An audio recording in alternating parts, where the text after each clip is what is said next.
كلنا شفنا فيلم الحموات الفاتنات سنة 1953 وشفنا قد ايه الحماتين كانوا بيخربوا بيت ولادهم بتدخلهم وفهمهم ان هم بيعملوا كده لمصلحتهم، في حين انه في الاخر خربوا البيت وكانوا هيدمروه تماما لولا انهم بعدوا في النهاية. فايه قصة الحموات الفاتنات بقى؟ تعالوا نشوف.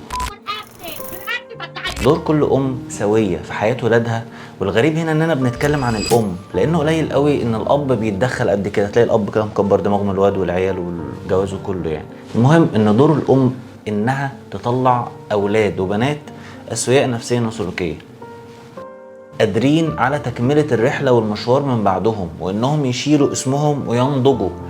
اما انك تلاقي الابن بيتجوز من هنا ومامته لازقاله كل شويه، يعني يا ستي انت جوزتيه ليه؟ ما كنت تخليه في حضنك بقى يتدفى بيكي، ليه طلعتيه من العش بتاعك يعني يا ست الكل لازم تسيب ابنك يعيش رحلته ويكمل قصته وحكايته زيك وزي باباه، ويخوض التجربه بتاعته. ومفيش مانع طبعا انك تدعميه بحكمتك وخبرتك من غير تدخل سافر.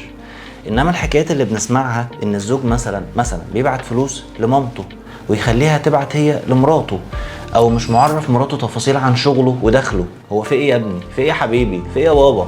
انت شاكك فيها ولا ايه؟ يعني هي مباحث يا ابني، يا مباحث يا حبيبي.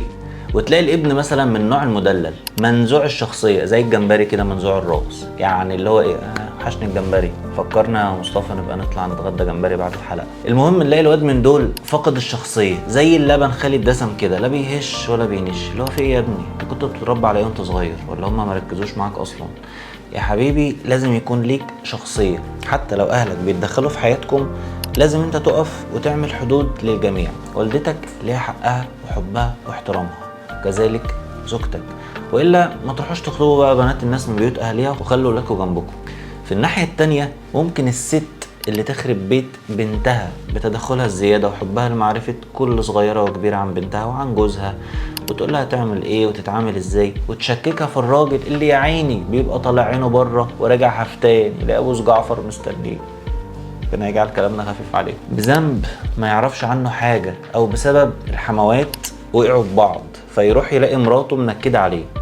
احب اقول لكم ان الحموات دول مش اسوياء نفسيا ومحتاجين يتعالجوا، والله زي ما بقول لكم كده، لان اللي بيعملوه ده مش طبيعي.